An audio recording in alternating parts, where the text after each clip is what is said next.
Hang on. There we go.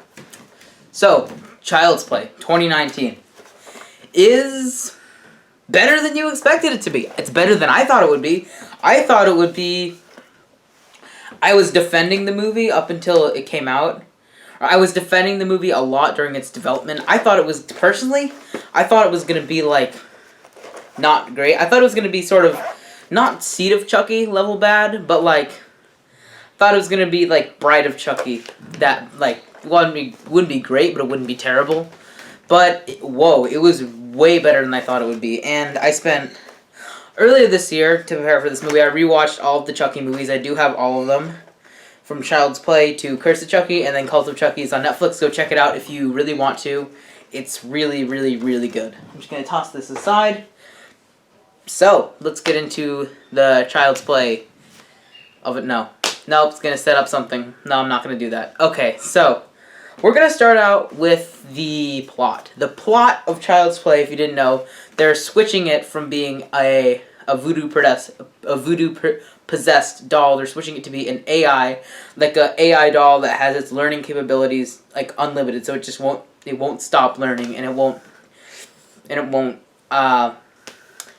stop learning, and it won't stop just like once it kills, it just won't stop. It won't stop. So there's this kid Andy. He's in the original movie. He's about 6 or 7. In this movie, he's like 12 or 13. So he gets this doll because he's an introvert and his mom wants to be. I'm not going to spoil it, and this is a spoiler-free review.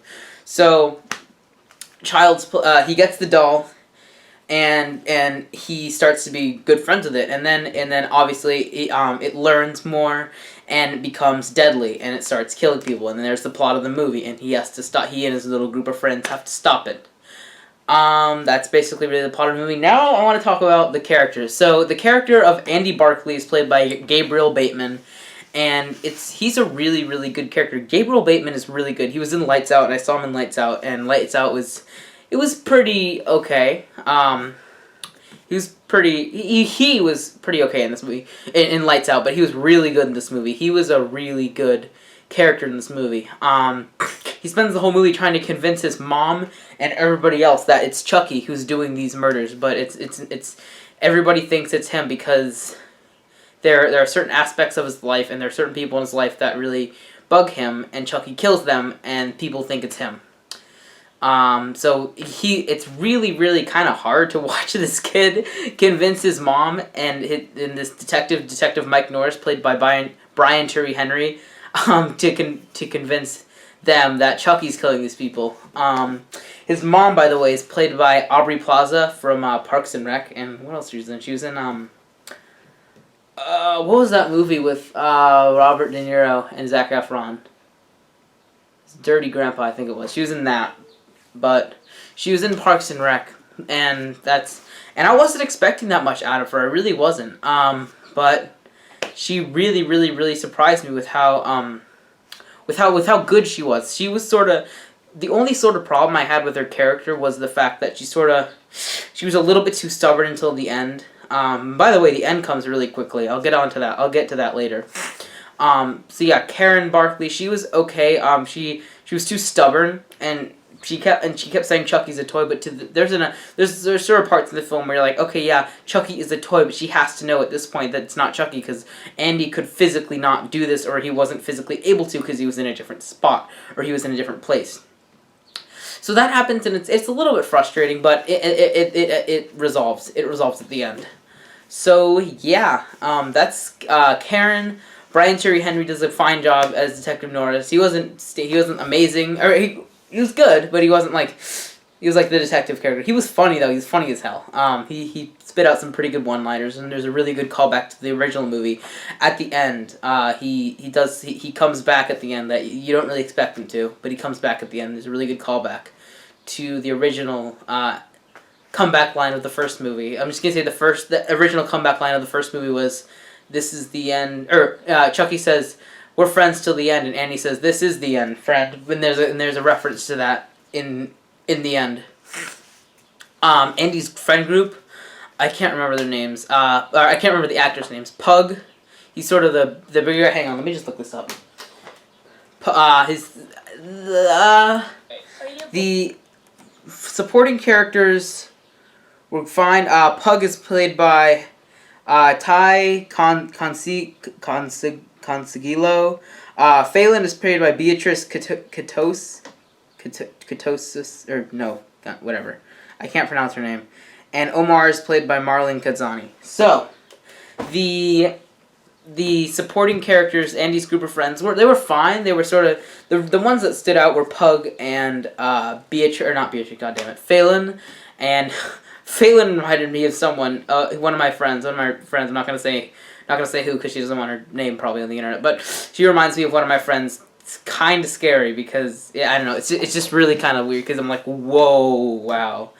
Pug he's obviously played for comic relief. There's a scene where they discover something, he starts barfing and it's fine, but eventually it gets annoying, and then at the end he develops into more of a serious character. Omar sort of whatever, he's sort of the bully, but then he sort of joins the group once he finds out, holy crap, this doll is actually evil. And that's really it. There's the Aubrey Plaza's character who's Andy's mom. She's a single mother, but she does have this boyfriend named Shane, who is just a freaking dick. And that's a really key part of the story. And there's not really much. He's just sort of the stereotypical boyfriend that you don't like. And yeah, that's really it for the characters. Their characters were good, but I feel like they could have been improved upon more. Which was it would be kind of hard for them to do that with this runtime. And that's what we're going to get on to now, the pacing of the film. The pacing of the film was... Everybody says, like, lots of people say in movies, like about movies, this movie could have paced, it could have been slow, it could have been faster, sorry. Or this movie's dragging on too long. Like with Endgame, the middle of Endgame was dragging on way too long. It was just essentially all these characters are doing the same thing with different elements soon. Like Thor's often... Oh god, Asgard, Bruce Wayne. Bruce Banner's talking to the Ancient One on the rooftop, and Captain America and Iron Man are going through New York, and the Avengers Tower and 1945 or whatever, trying to get the stones, and they're all sort of doing the same thing. But this movie, that's an example of a movie that's paced too slow in the middle. This movie was actually paced way too fast. I feel like this movie was paced way too fast. It was like an hour and a half, I think, hour and a half. It's an hour and a half, and it feels like an hour and 15 minutes. It goes by really fast, and that's in no way a bad thing. When I say it feels like an hour and 15 minutes, I mean that in a compliment. It's fun. It's a really fun movie, but the pacing is the problem in this movie. It goes too fast, and the characters not characters that are important. But they don't get enough character development, and that's a problem. That's a problem that should be noted. Some characters that are really important don't get enough character development until the end, and it's sort of shoved in there as sort of like an, oh shit, we forgot about this, and they just plug it really fast. That's definitely a problem. Like Pug I mentioned, and Omar, they sort of shape up towards the end, but yeah, that's really the only gripe I have about this. Oh, there's another thing. I'll do a spoiler video probably tomorrow or later. Or I'll probably post a spoiler video sometime soon. So that's really those are really the only issues that I have with the film without spoiling them, without spoiling the movie. And now I want to talk about the kills. The kills are really gnarly. The kills. There is one kill. You sort of saw the beginning of it in the trailer. There's this guy who looks like Jack Black, who's like. I thought he was going to be a pervert from the trailers. I thought he was going to be like a pervert who spies on little kids. He's not a pervert that spies on little kids. He's a pervert that spies on women in bathrooms. So, yeah, there's that. He gets killed by Chucky, and I was like this. I was like, ooh, okay. And I was sitting next to my mom, and my mom was like, she wasn't scared. She was like, ugh. So, I was sitting next to my mom. My little brother, he was like, ugh. But I was like... She saw him, and I'm like, oh god, oh no. So, there's the one. There's what happens to him. So, every kill has like a different style to it, if you know what I mean. But they all work. All the kills work. They're super gnarly, super gross. If you like blood, if you like gore, you're gonna love the kills in this movie. One of the kills involved. You saw part of it in the trailer, so I'm gonna talk about what you saw in the trailer for this kill. This lady, I'm not gonna say who, gets spun around in a self-driving car. I thought that scene was hilarious. But then there's a follow-up scene, or there's a follow-up. Chucky finishes the kill, hands-on, I'm gonna say, and that sort of makes you uncomfortable. Lots of these kills sort of made me uncomfortable a little bit. Only 3 of them did, and there's about 7 or 8 kills in the whole movie. But yeah, so that's basically all I really have to say about the movie. The kills were great. The pacing was a little bit off. The pacing could have been, it was an hour and a half without, like, minus the credits. But it was an hour and a half, and I definitely feel like the actual movie part of it could have been an hour and 45 minutes or an hour and 50 minutes or something like that. And I feel like it definitely could have gone faster. Beginning it just sort of jumps from one scene to another. Beginning sort of jumps from this scene to this part and then to the end. And I don't really like that much. So yeah, but overall, I thought it was a really, really, really good movie. Aubrey Plaza really shocked me in this movie. I've only seen a little bit of Parks and Rec, but from that, she just sort of seemed like carbon copy of like Angela mixed with Pam from The Office. To me, Parks and Rec is sort of a carbon copy of The Office. Sorry, but she really did a really good job. Everybody in this movie does a really, really good job. Some of the actors do a good job. It's just I feel like the actors. This is one of the things. The actors do a really, really good job. It's just at some parts the writers decide to write kind of a stupid-ass script for them. So they do a good job acting, but the script that they're told to follow just doesn't always work for me.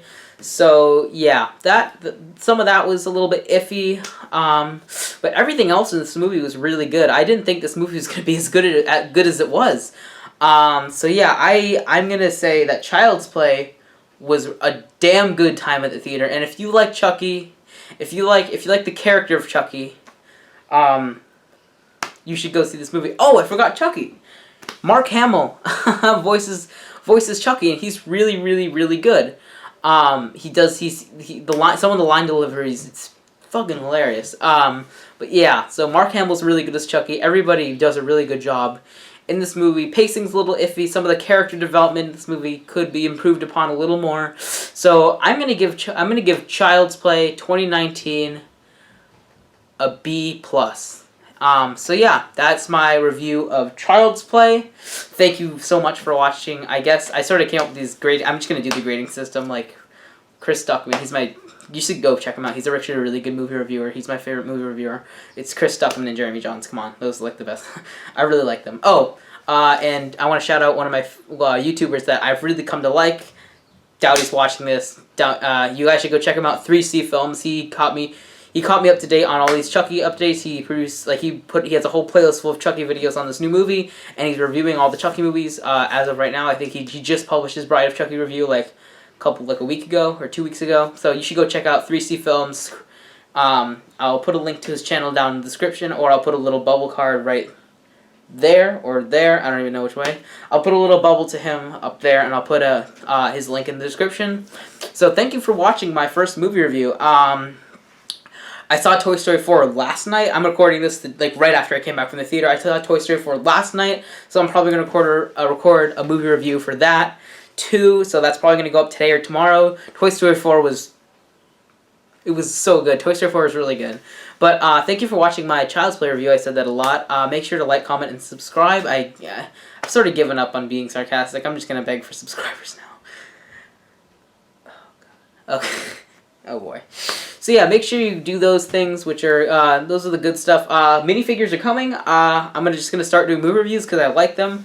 I kind of want to start a movie channel. Let me know in the comments if you would like a movie channel just focused on movie news, mostly movie reviews, and just spoiler talk and everything like that, and stuff like that, because I watch a lot of fucking movies. I watch a lot of movies.